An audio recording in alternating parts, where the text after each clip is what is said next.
Hello, I'm Simon. And I'm Dan. And this is the Wikicast, a podcast where Wikipedia takes us to a random article and we talk about what we find. Dan, what are we talking about this week? This week, Simon, we're talking about Romance of the Western Chamber. Oh. Yeah. Oh, okay. Now, this is exciting. I briefly scanned it when this appeared, and I don't think we've had anything like this in all of our back catalogue. Okay, that's quite an extensive back catalogue. We've covered a fair chunk of human existence. We have. I think it's safe to say, statistically, we've covered most of Wikipedia. Yes, I think after 73 episodes, we've pretty much got it nailed now, actually. Okay. But what have we missed? You say that we've missed something. Romance of the Western Chamber, also translated as The Story of the Western Wing, The West Chamber, Romance of the Western Bower. It's the West Wing. Is this a TV series? And similar titles, is one of the most famous Chinese dramatic works. It was written by the Yuan dynasty playwright Wang Shifu and set during the Tang dynasty. Known as China's most popular love comedy, it is the story of a young couple consummating their love without parental approval, and has been seen as both a lover's Bible and potentially lethal, as readers were in danger of pining away under its influence. Wow. Yeah, right? So, yeah, you're right. I don't think we've ever had anything quite like this before. Because there is such a... when we think of classic... like great monumental works of literature, we only ever seem to think of stuff in English, with the occasional exception for something like Goethe or the Epic of Gilgamesh, maybe. Beowulf. It's all very Western-centric. Yeah, ancient, classic, antiquity or Mediterranean classics. Yeah. But I know that there is such a vast repository of stories from China and also from Japan. I think those are a little bit later. That I know that are there, but I have no clue what they are. And so hang on, you said this was Yuan Tang dynasty.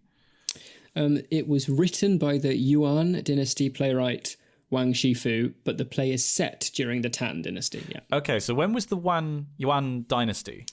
Well, the Yuan was the emperor. It was. Oh golly. Hang on, it's not giving me a... You're Hugh Granting, Dan. I need you to stay on target. I think I can say safely 1271 to 1368. Okay, so this is then roughly... what's an equivalent... Is that sort of Canterbury Tales, I suppose, would be a Western rough equivalent? Yeah. So, okay, right. So, and this is part of an oeuvre of stories from the mysterious East. Do you think they refer to us as the mysterious West? I feel like I don't think they'd be as polite as using the word mysterious. Well, yeah, but that's also like a form of fetishism, isn't it? It's like the Orient is this new, inferior but recently discovered place, and in the age of empire, we could sell them opium and all that kind of stuff. It's a very different dynamic, I suppose. Okay, right. So, give me the skinny. Then you said this was about lovers who run off to consummate their love without parental approval. Yeah. So what I'll do is the play has 21 acts, and each of those acts spans 5 parts. Okay, so Dan, broadly, I'll be honest with you. I've had a very long day as it is. I'm not going to go through every act, don't worry. But I can give you the titles of each of the 5 acts. Right. So we begin, play 1, Burning Incense and Worshipping the Moon. Play 2, right. Chat, get banged. Icy Strings spell out grief. Play 3, Feelings transmitted by lines of poetry. Play 4, A clandestine meeting of rain and clouds. And play 5, A reunion ordained by heaven. So is it like the Ring cycle where it's like 5 works performed separately, or is it one? Are these small parts, I guess? I think they're small parts. Okay. So it's like a Shakespearean play being divided. Yeah, when it says the play has 21 acts in 5 parts, I think you could almost translate that to 21 scenes in 5 acts. Yeah. Okay. If we were to put kind of a more Eurocentric Western idea of it. It tells the story of a secret love affair between Zhang Sheng, a young scholar, and Su Yingying, the daughter of a chief minister of the Tang court. They meet in a Buddhist monastery. Yingying and her mother... that's interesting, Yingying. I wonder why... You know Gilbert and Sullivan? Yes. Their play The Mikado... Yes. ...has a female lead. Yes. What's the female lead called? Because if this is a really well-known piece of theatre, I wonder if they... Hang on. I'm Googling as well. The Mikado. Because we know people that have put on a production of The Mikado, including someone on this very call. This Yum Yum. Nanki Poo, Pity Shing, Pim Tush, Peep Bo, Pooh Bar, Coco, Katisha, The Mikado, Yum Yum, Goto. It mustn't be a coincidence that Yum Yum and Ying Ying, right? I'm not. Well, having what you mean? Just having repeated names? Yeah, it must be referencing, because this is to all intents and purposes, this is a really, really well known. Yeah, it's one of the most famous Chinese dramatic works. The Wikipedia page goes on to depict. There's a photo here of an ivory fan depicting scenes from the story of the Western Wing in the Asian Art Museum of San Francisco. So it's a big source of art in its own right. Huh. So what we were talking about was reduplication, the process in which a root or stem of a word or part of it is repeated. The process of anthroponymy, or naming people, is frequently creative and provides examples of this.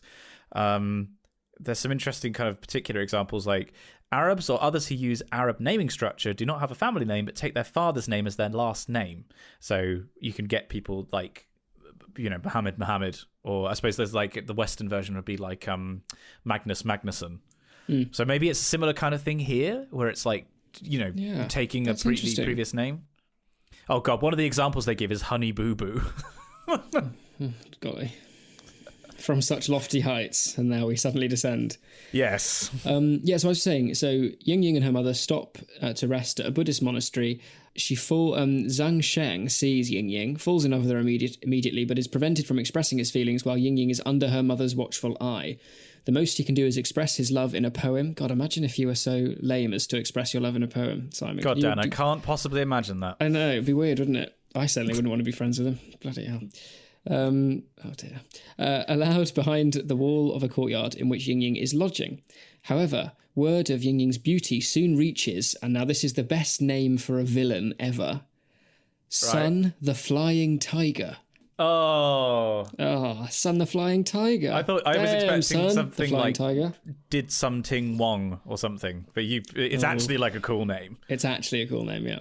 Nice. He dispatches ruffians to surround the monastery in the hopes of taking her as his consort. Ying Ying's mother agrees that whoever drives the bandits away can have Ying Ying's hand in marriage. So Zhang Shen contacts his childhood friend General Du, who is stationed not far away. That's handy. All the time when I was kids, I could remember playing down road, being like, General, come down here. Give us ball. The general subdues the bandits, and it seems that Zhang Sheng and Ying Ying are set to be married. However, Ying Ying's mother begins to regret her rash promise and takes back her word with the excuse that Ying Ying is already betrothed to the son of another high official of the court. The young lovers are greatly disappointed, bless them, and begin to pine away with their unfulfilled love. Fortunately, Ying Ying's maid, it's always the bloody maid, It's always isn't it? the maid. Oh, takes pity on them and ingeniously arranges to bring them together in a secret union. When Ying Ying's mother discovers what her daughter has done, she reluctantly consents to a formal marriage on one condition. Zhang must travel to the capital and pass the civil service examination. To the joy of the young lovers, Zhang Sheng proves to be a brilliant scholar and is appointed to high office. The story thus ends on a happy note, and the two are finally married. What? See, it's like a Gilbert and Sullivan in that the plot is resolved in the last 5 minutes of the story. Yeah.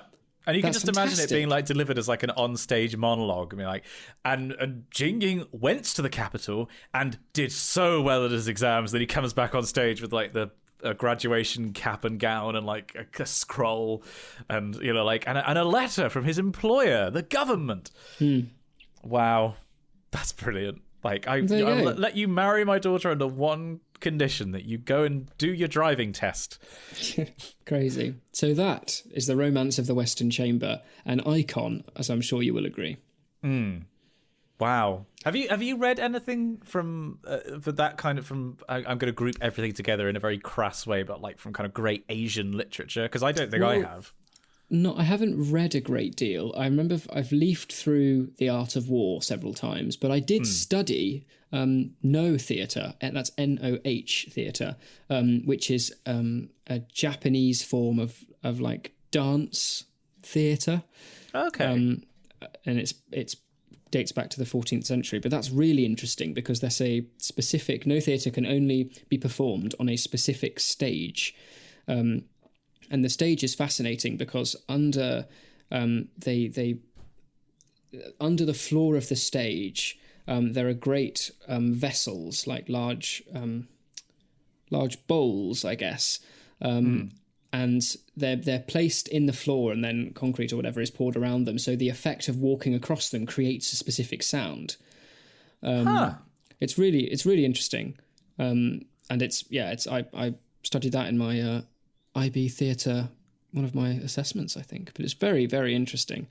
Yeah, wow. But otherwise, I don't know a great... and then there's kabuki, of course. Do you know kabuki? Yes, kabuki actors, which are... Well, because I know them through ukiyo-e, like from the woodblock prints that I'm quite into. And I now have a copy of The Great Wave as printed by David Bull behind me in my office. So I know them from that. I just know that it is like it's almost like, what's the name of the Italian form of theatre where you have is it the Divine Comedy, where you have like certain set roles, like the Joker or There's the Italian, that's Commedia dell'arte. Commedia dell'arte, that's it. Yeah. I've also just thinking Vietnamese water puppetry. Have you ever come across that? You made that up. I refuse to believe that is a thing. Not only is it a thing, I've seen it in Hanoi. Wow. Yeah, so when you say I've seen it in Hanoi, it makes it sound like I've seen it in situ. Like, what is it? In Hanoi? It just sounds like I saw it, but I was quite cross whilst it was happening, so I didn't really take it in. It's an amazing thing. It's water puppetry, or in Vietnamese, it's Mua Roi Nuro, which literally translates to making puppets dance on water. And it's a tradition that dates back as far as the 11th century, when it originated in the villages of the Red River Delta in northern Vietnam. And I went on a big trip with my school in year 9, and we did a few weeks away in Vietnam volunteering and going up and down the country. It was amazing. And one of the things we saw was some water puppet theatre. Wow, because I know that there's is it in Thailand that there's like shadow puppet theatre as well? Because it was an analogy that right. One of my supervisors liked to make about how like atmospheric models aren't necessarily representative of what's happening in the atmosphere, but in the same way that a shadow puppet doesn't look like the creature it's trying to emulate, but its shadow, when you shine a light through it in the right direction, does, and that's the point. Yes. You know, it's the end result that's the important thing.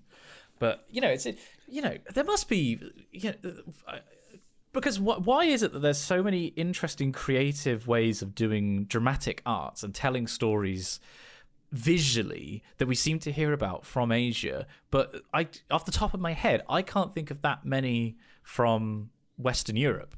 And I know way more about like the way that performing arts works in Western Europe than I do in Asia. So does that indicate that they approach it in a different way? Well, I suppose that's interesting, isn't it? I think there's probably a quite plausible academic explanation for it, in that when literature in its earliest forms began to properly take shape in like criticism proper, it was mid to late Roman Republic, where texts were coming out that were specifically like labeled. They gave themselves the name literary criticism. There are arguments that you can make that the likes of Homer, Ovid, and these great kind of icons, that the equivalents of their Shakespeare, that was also writing criticism, but in a more subjective form, in that the narratives that he was writing have a wider point and thereby count as criticism. But if we're thinking of criticism proper, it's mid to late Republic, and it's very few of those texts survive, and they're often critiquing theatre that hadn't been performed for a long time. So already back in antiquity, there was a tradition being formed of putting things on paper first and looking back. So I wonder if that carrying through, because it goes right the way through to, monks transcribing what these ancient critics wrote. So there's always been a focus on a written tradition before the kind of the actual performance of it goes. I mean, how often do you hear, the clouds or the frogs or, such iconic famous plays with, the likes of Aristophanes and whatever, you rarely see them performed. In fact, it's usually only university classic societies that actually put them on. Otherwise, they're text to be read. And without the performance, especially if you're adhering to the kind of the performative rules and stipulations that they would have done, it's a really interesting thing. Especially, I had a whole series of lectures on the music that was associated with these ancient plays.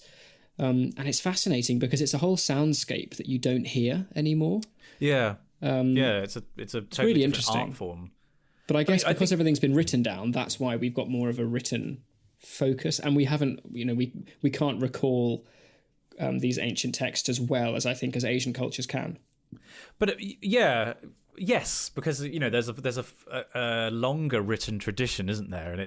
And also there wasn't a Renaissance. As far as I know, for example, like traditional Chinese society, I know that China like broke into republics and came back together. So it was like Ross and Rachel. It happened so many times, but there didn't.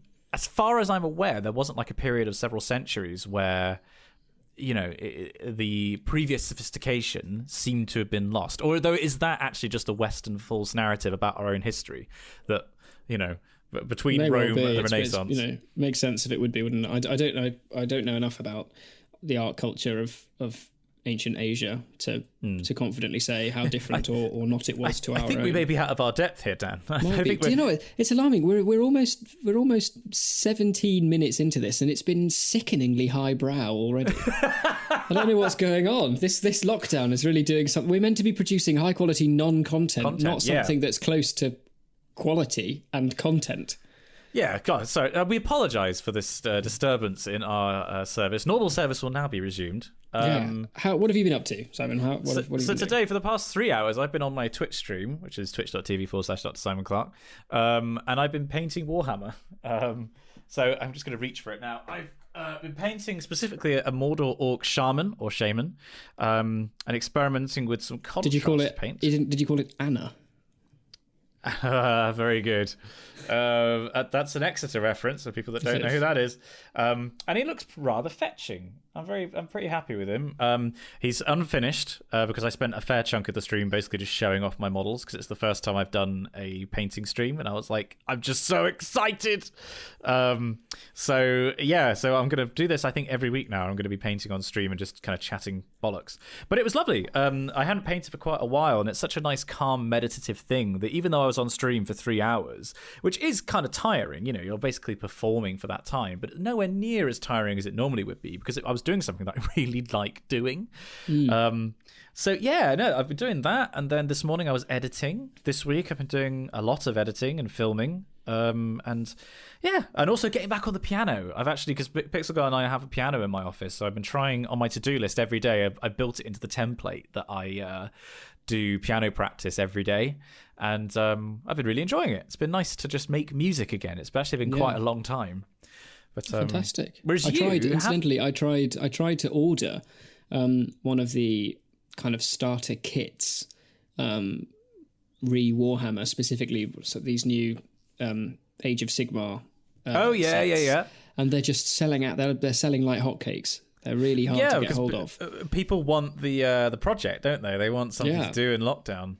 So I'm keeping an eye on it and seeing when I can next order them, because I do want to get back into it. I was going through the shed the other day actually and found my old Warhammer, traveling like briefcase, this big chunky black thing that has all my old models and paints and brushes and everything, and it was really fun. So, but you have you've been doing some music making of your own, have you not? I have indeed. There is a new marvellous forward-thinking initiative set out by the Dean and Chapter of Exeter Cathedral, because they suddenly realised that of all the liturgical staff and lay staff, so lay vicars and choral scholars that normally provide music to supplement worship. It's only really the choral scholars who are in a position legally where they can continue to contribute to the worship of the building without breaking the law. Because everyone, bar the scholars, have been furloughed, they're not allowed to do their job, and their job is to sing and support music. So that for the lay vicars, for instance, that puts them in a bit of a sticky spot. However, the choral scholars are able to continue doing that because we're funded from a trust, so it's separate.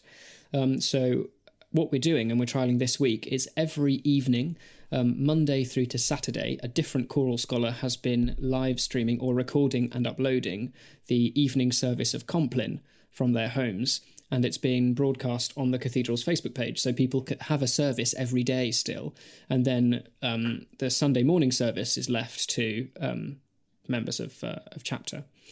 To the professionals. Really fun. So mine goes out, it goes out at 8:30 at time of recording. It's currently Friday. It's going out at 8:30 tonight. So if anyone wants to have a look at it, you can go onto the Exeter Cathedral Facebook page and you should see a thumbnail with me standing near a window. And then I do a lot of singing and praying, and it's quite nice. It's a really interesting idea. I think it's a fantastic use of technology. Absolutely. It's going to be interesting to see how many churches actually, who, in actually quite a funny way, I think quite a lot of churches have been quite forward thinking in terms of using technology, like live streaming stuff. But I feel like this has really forced people into doing it more, basically. So it'd be interesting to see how persistent that is, really. Yeah, no, well, I mean, was hang on. You said this was a fantastic forward-thinking initiative. Was this your idea? No, it wasn't my idea. I think. Yes, it was your idea. Okay. No. We've had the scholars and the canon precentor have been having meetings more or less at least once a week, and we were talking about what potential ideas would be. And as part of these kind of roundtable discussions, we had the ideas of, well, can we live stream things? And James Mustard, the canon precentor of Exeter Cathedral, took that to chapter, and they came back with saying, well, how do you feel about Compline? Because it's a short service, it goes on for about 15 minutes. It's very easy to follow at home. There's a set order given by the RSCM, the Royal School of Church Music. And it's really, I love it. I think Compline is a seriously underrated service. Obviously, if we were singing it as a choir, there would be moments where the choir would sing a setting of the Nunc Dimittis and sing an anthem. Obviously, we can't do that with one person, so it's mostly made up of Gregorian chant, as the normal service is, and then there'll be a plain song hymn, for instance. But I think it's really soothing, and it's a lovely, lovely way to end your day. The University of Exeter Chapel Choir did Compline once a week on a I used to love Thursday, doing it. I believe. It was my favourite service. It's just a fantastic way to end. The focus is all about kind of winding down and closing off the day, and it's usually entirely candlelit. I did in fact light a single candle for my service. That's a nice touch. I like that. I know. Well, an even nicer touch, and I think you'll agree, is that I recorded it with me standing in front of my window, looking out into the garden. And as the service goes along, it gets darker outside if you watch the night sky. And I was like, that's a good touch. That's the I did, however, say before we hit record that there were some interesting technical difficulties that I had to deal with. Yes. In that, I thought I'd be clever, and I would video the service from my phone, because my phone has a better camera than my laptop camera. Mm-hmm. But I would use my laptop and the lovely microphone I use to record this podcast to record my audio, so it's all nice and clear, and I just whack the two together. Piece of cake.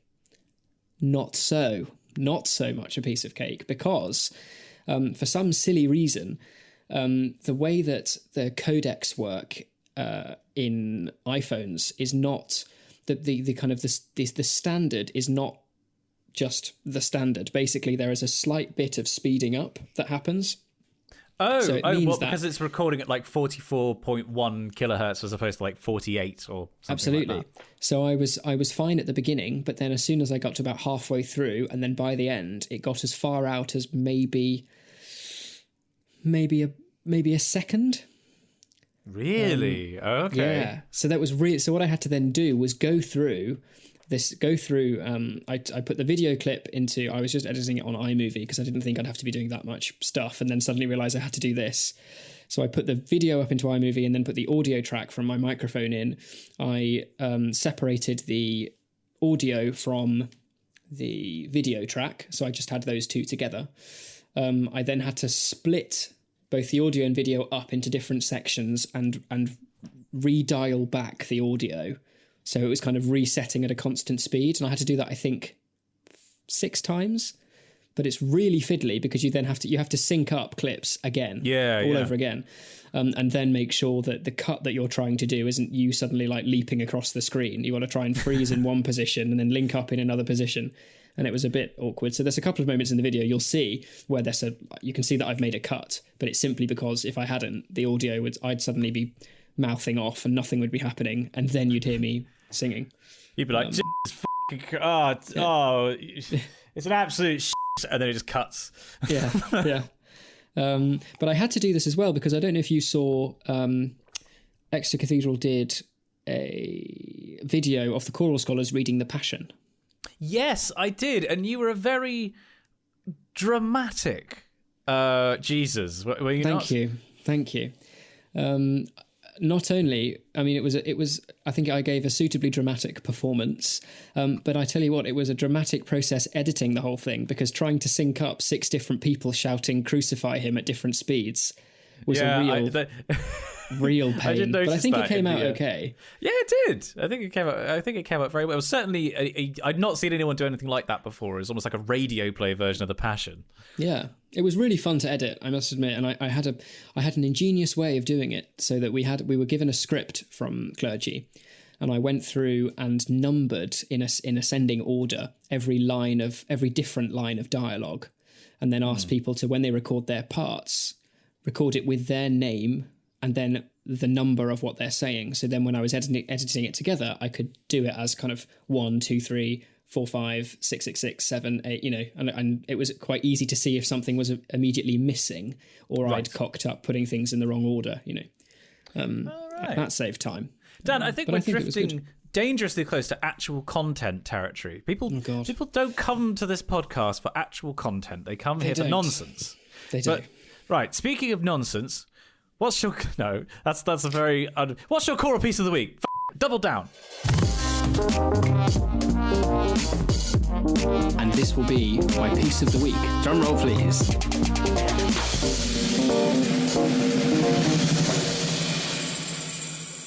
So it's not explicitly choral. There is choral singing in it, but there are instruments too. I think this is okay, isn't it? Controversial. Over the past 2 weeks or so, I have become, I think it's safe to say, utterly obsessed with Mahler. Okay. I hadn't really exposed myself to any of his work before. I have now, and it's safe to say that he's blown my socks off. He really has. It's absolutely thrilling, crazy, mental music. It's like late Romantic period, and it's like the pinnacle of the symphony, is what I think that's all I know about Mahler. I couldn't tell you anything other than that. Yes. I've listened to now symphonies 1, 5, 7, 8, and 9. And my piece of the week is going to be Mahler 8, also known as the Symphony of 1,000 Voices. Oh, boy. And it's absolutely incredible. Part 1 is based on the Veni Creator Spiritus text, and it is just an absolute romp. It's incredible. The last 5 minutes make me shiver and twitch with glee. It's just the most thrilling music, and I'm going to be keeping an eye out now. Whenever I see the name Mahler on a concert that I can get to, I'm going, because it just is. I mean, I have to admit, I'm in a similar position to what you were originally, I have not really listened to very much at all. I mean, I think I've listened to whatever symphony it is that has the mallet in it. Is that 5? Oh yeah, I think so. But I've listened to that one, which is obviously loud as balls and very fun. Oh, it's 6th. Mahler 6th. But yeah. I will have to endeavour to expand my horizons somewhat, because it's a pretty glowing recommendation from you.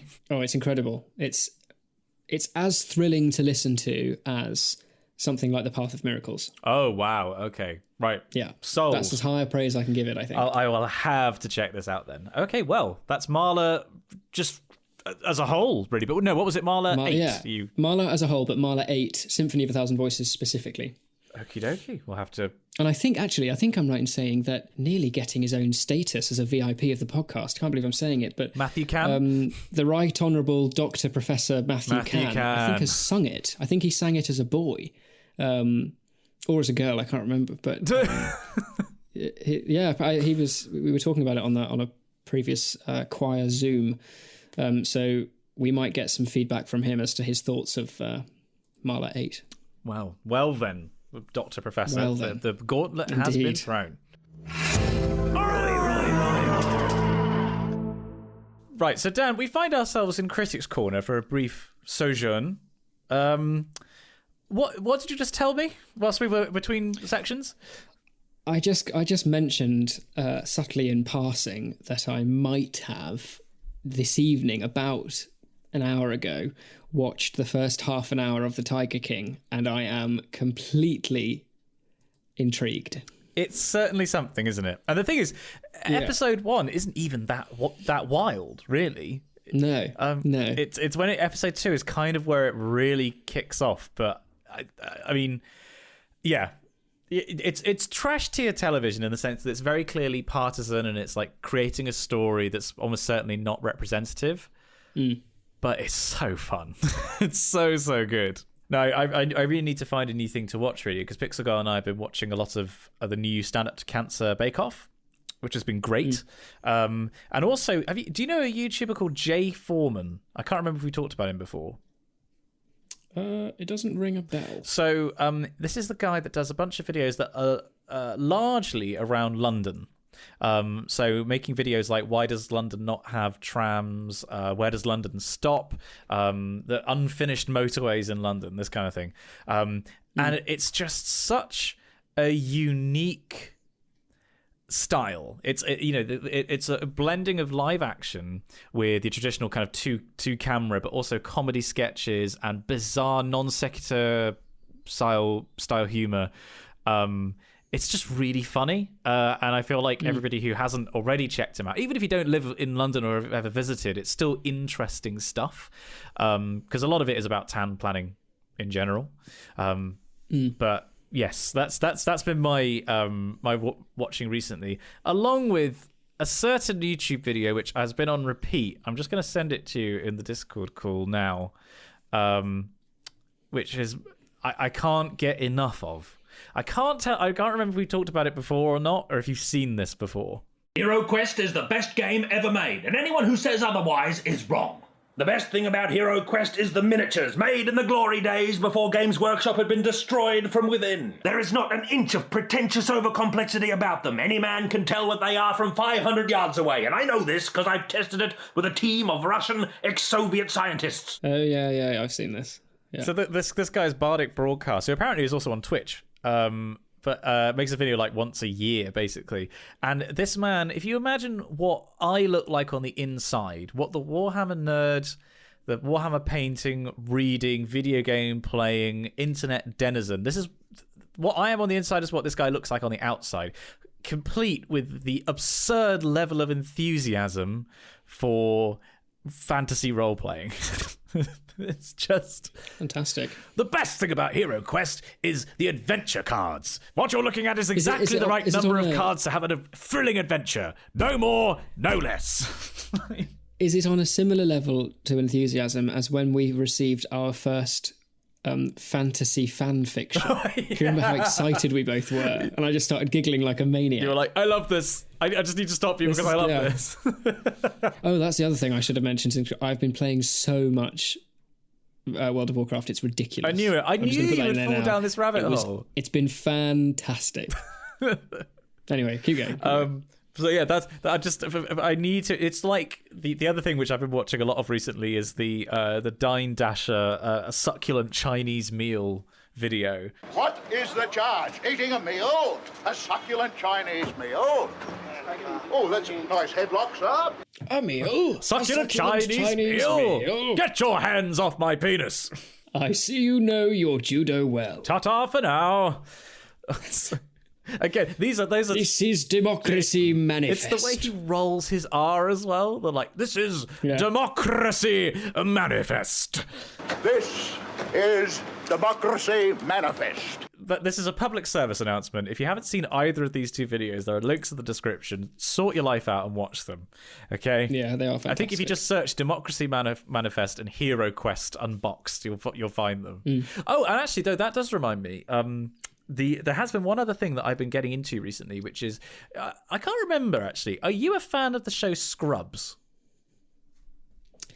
I've seen episodes of it, and it's never really made much of an impression with me, to be honest. That's fair. It's not for everyone. It's definitely a very specific style, but basically Zach Braff, I never nearly said Zach Brannigan, that's the guy from Futurama, and Donald Faison, who play JD and Turk, the two leads, they now have a podcast together called Fake Doctors Real Friends, where they go through episode by episode, a bit similar to The Greatest Generation, but reflecting on what it was like making the episode, sort of anecdotes about particular cast members, and I've been listening to. I listened to the pilot one, which was about the pilot when I was on a run, and it's just so interesting. It's so interesting to kind of get the inside scoop on how network TV works, and then talking about their audition experiences and.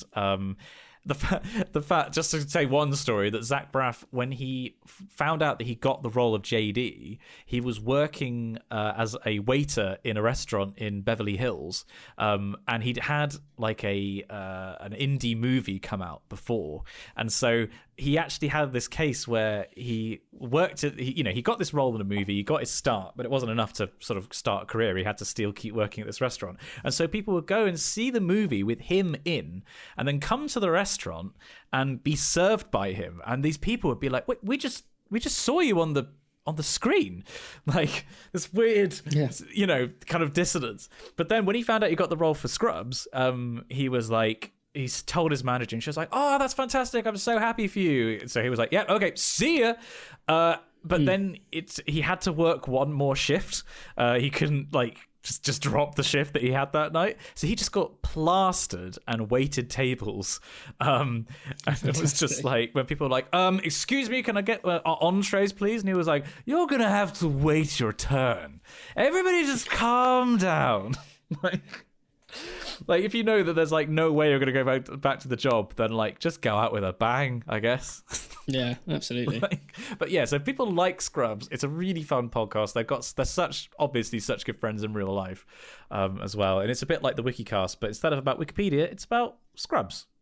So not at all like the Wikicast, but there's two people in it. Brilliant.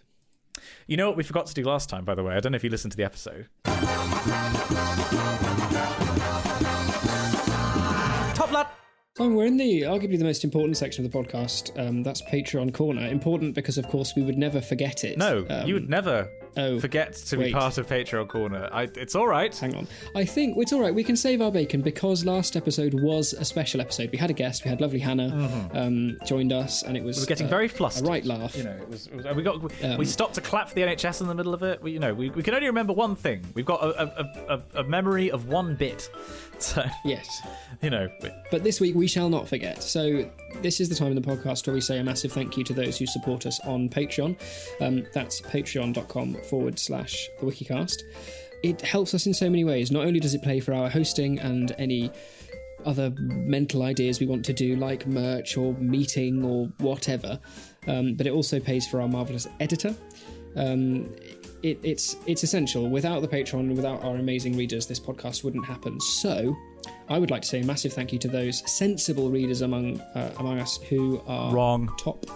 dogs, and they read Alistair Fortune, Ben McMurtry, Colin J. Brown, Eric Davis, Eric Bolliger, Eve Sharples, Jay Wright, Codso, Kyle Peary, Maggie, Peter Reed, and Samantha. Whereas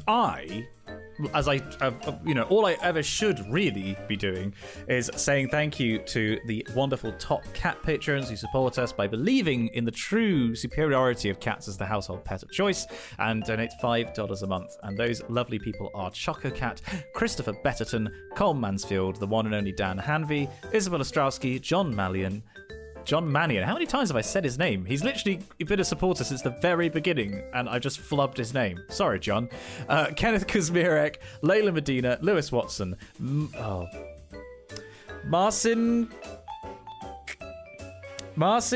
Kozanax. It's Rezhez, everyone. Nafi Iftikhar, Oliver Berghardt, Oliver Craigie, Omar Miranda, Princess Andromeda, Rents Kirk, River Ward, Tom Withington, Trustworthy Ginger, and William Humphreys. Thank you, one and all, for your support of the show. It keeps us on the air. I mean, we're not on the air. Absolutely. We're on the fibre. We're on the Wi-Fi. It keeps us on the Wi-Fi. We're on the interwebs. Makes it sound like we have an addiction. Look at him. He's been on the Wi-Fi again. You look out like... I'm good for it, mate. I'm good for it, I swear. Oh, that's a good bit rate. Marvellous. Alright, God, what is this fucking podcast? Top lad! Right, well, we find ourselves in Correspondence Corner, and I've just opened up a very upsetting email titled Correspondence Corner, Guest Suggestion and Food. Some Min.ha has... they've written Dear Simon and Dan, but it's backwards. It's in Comic Sans in pink and highlighted in yellow. This may be the most... It's like a horrible custard-based accident. Yes, it's like a Mr. Blobby email. It's maybe the most offensive to the eyes email I've ever laid like unfortunate pupils on. Right, okay. Now, I'm in a bit of a busy period right now, so I'll try to keep this email short and apparently as unlike how someone would talk in real life as possible with bullet points and everything. Number 1, what are your opinions on making a Wikicast episode with Jay Foreman? I personally think he will fit right into the quality non-content style of the podcast. He might also have a lot of useless facts to throw around. Now, what did I just say? Isn't that crazy? That is a bizarre coincidence. Wow. Holy cow. I mean, that must be a sign. Surely that's a sign. I mean, he's way too famous for us, but we could certainly see what we could do. So yes, well, he'd be a really fun guest to have. He's a very funny dude. So yes, definitely. And number 2, I've just rewatched a lot of Simon's PhD vlogs, and how do I say this? It's not foo. I'm a Vietnamese, and upon hearing Simon's pronunciation, the only thing I could think of was, boy, do I have something for Accent Corner. Oh, and Dan, here's a recipe for you. I wrote it down a while ago. Are you talking about the soup? Yes. See, I thought it was... Isn't it pho? I thought it was pho. It's pho. But I think when I said it in the vlog, maybe I said foo. Yeah, because I think on the menu at the place in Cambridge that we went to, it spelled it out as F-U-H. So... I thought it was F-U, Simon Clark. Oh, wow. It just isn't spelled at all like what I thought. Yes, and they've also included a recipe for you for said Vietnamese soup. Because I think you must have brought this up as well. Cool. OP's... I'll try this. This looks great. OP's pho is really old school pho. Hanoi is the birthplace of pho. It's what people in the US know as Northern Vietnam style PHO. That's really interesting. Hey, isn't that weird that we spoke about Hanoi earlier? Min.ha, get out of our heads, all right? Say, hang on. Crazy. They've actually included a YouTube link to how to pronounce it. There's a video here. Hang on, how to pronounce it. Pho. It literally is... but it's not pho. It's not pho. It's pho. It's like It's like a darker vowel. Yeah. Okay. So we've corrected ourselves. We did it, Patrick. Fantastic. Okay, fantastic. Stay safe, boys. Keep up the good work with the podcast. My sanity shall not come back. Oh, we'd lost ours a long time ago. I wouldn't even know what it felt like. P.S. I think Comic Sans is a great font. It's just so readable.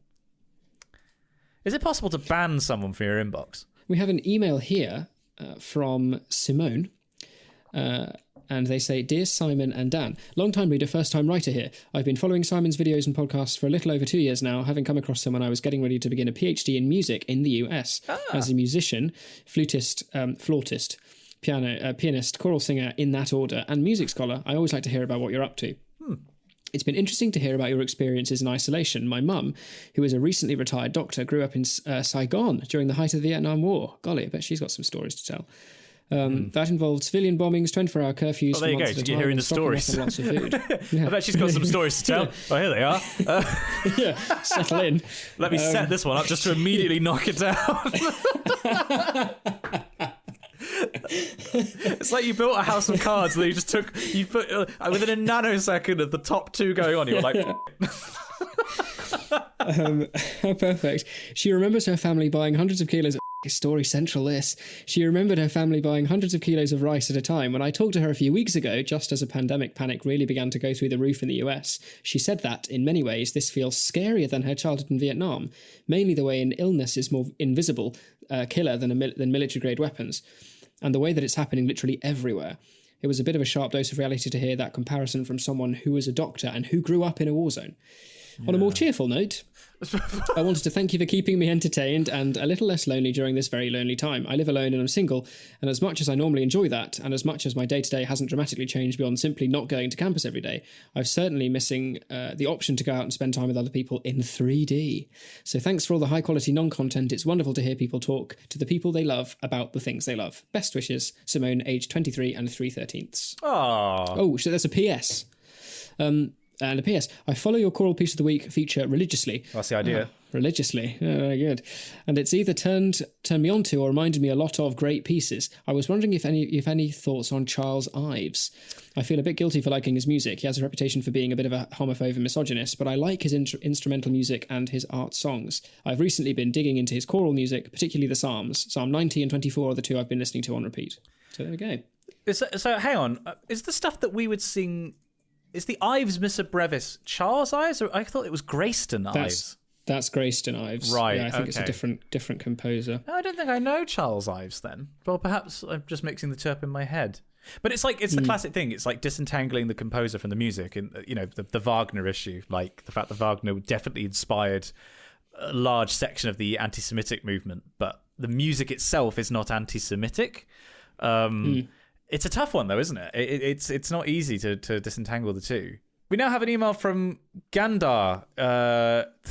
Dear Master Clark and more, writing once again, Simon, you pronounce my name better than most of my countrymen do. Oh, I saw like the first half of that sentence, and I was just like immediately like, oh, this isn't going to go well. I know that I am 4 episodes late, but I just wanted to say I absolutely love to hear Pixel Girl on the podcast. I definitely think she should be a regular. I'm a big fan of Hannah too, so it's great to see her finally on the podcast. Keep up the good work. Stay safe. Regards, Gandar. Well, I mean, Pixel Girl seems to have gotten a slight taste for making content, because we have done a couple of streams together now. We did, I don't know if you saw any of it, Dan, but we did a stream where we made some subscribers on my Twitch in The Sims. And it was quite an experience. And I think we're going to do another one next week, actually. It was really quite fun. So I've been loving Twitch streaming recently. The variety on this channel. We had fully, I think, a third of the user base of Guns of Icarus playing on my stream on Tuesday, and then today we were doing... Oh God, something's happened. Oh, what's happened? Go on. Nothing. I just did... You know when we used to live together and one of us would say something in a particular way or do a particular thing, and it's for some reason really funny? Yeah. The way that you described, if you listen back to how you said it, you'll agree. The way that you said, "Oh yeah, we've been making ourselves in The Sims," and you did a little kind of like, "Huh," afterwards, like you'll never guess the crazy heights we're getting to in our house. And the manner of delivery, just for some reason, really like a fucking sniper shot to the head, really got me. We've been making ourselves in The Sims. It's great. It's really good. Dan, we did a stream where we made some subscribers on my Twitch in The Sims. And then I missed everything else you said because I was trying not to laugh. I love that with you, Dan. It's like your armor when it comes to humor, so little really gets to you, but sometimes you just find a tiny chink in the armor and it will be not at all what you expect, but something will it's like a proton torpedo going into your exhaust port. Like a million to one shot. Okay, what was it? It was great. Thank you. So what was I saying? So yeah, basically I've actually been really enjoying streaming, and like the variety has been nuts. Like we're doing Hunger Games tomorrow, which hopefully we'll be commentating on. We do Guns of Icarus now on Tuesday evenings, where we had a third of the global player base were in the game with us, because there was like 100 people, and there were like 50 actually, I think, when we started. We brought over so many people into the game, and then also doing math stuff and doing stuff with the Yogscast. Like, I've been really enjoying it, and I'm really glad that Pixel Girl can be a part of it. Because I'm looking forward to doing another Sims stream, because it was really funny last time. Although her giving her control of the mouse was utterly maddening. It was, you know how like it completely illogical she can be sometimes, and she'll just do stuff to deliberately annoy me. I'm pretty sure that she was just being deliberately difficult whilst we were streaming together. But oh boy, much as it's bad for my blood pressure, but it is good fun. So Dan, what have we learned today? Well, we had a fascinating start learning about the romance of Western Chamber, one of the most famous Chinese dramatic works. Yeah, we were unconscionably highbrow, Dan. Yeah, I think it was really taking it too far this week. Yeah, I feel dirty. Something's gone wrong. Get out, Mum! I'm just masturbating. Don't look at me. I'm hideous. Like, it's more embarrassing to be found talking about. Yes, well, the Chinese literature is actually fascinating. Get out, Mum! Why can't you just look at pictures of tits like your brother? Okay. God. Well, yes. Tits like your brother. Okay. Anyway. Oh God, it's happening. It's gone. No, we're so nearly to the end. We're so nearly the end. We spoke about I'd watched the first half an hour of The Tiger King, and I'm absolutely going to watch some more, probably this evening, probably far too much, because I am, as I say, intrigued. Do it. We spoke about you've been streaming and painting on your streams, doing a lot of stuff recently. And we had a mind probe into the podcast from Mindat Ha, who seems to have. It's weird how like that's a bunch of time loops that have now come back together in this podcast episode. Truly strange things going on. But overall, I think this was a rather good one, you know? Once we got past the bit where we actually tried to make useful content, and you know, I think we actually overcame that issue quite well. So I agree. Top job. Well done, us. No, don't clap for the NHS. I'm just going to clap for me. God, I'm great. Oh. Nailed it. That's all for this week's app. That's all for this episode. Don't forget to subscribe to us on your podcasting service of choice. You can like us on Facebook. Maybe we should, if we're changing the script, Dan. When did we last put anything on Facebook? Well, yeah. Perhaps you can join the Discord. Yeah. Good. All right. That's good. All right. So I'm changing like us on Facebook to join the Discord. Fuck it. Suck it, Mark Zuckerberg. Right. That's all. Fuck it and suck it. And suck it, Mark Zuckerberg. It's lovely. So the Dr. Seuss of our times, truly. That's all for this episode. Don't forget to subscribe to us on your podcasting service of choice. You can join the Discord, and if you'd like to see our faces, check out our YouTube channel, Spongy and Electric. Isolation updates, your favourite pieces of ancient Chinese literature, and other thoughts on the show can be sent to us at spongyelectric@gmail.com. We'd love to hear from you. Join us again for another tumble down the wiki rabbit hole, and we'll see you next time.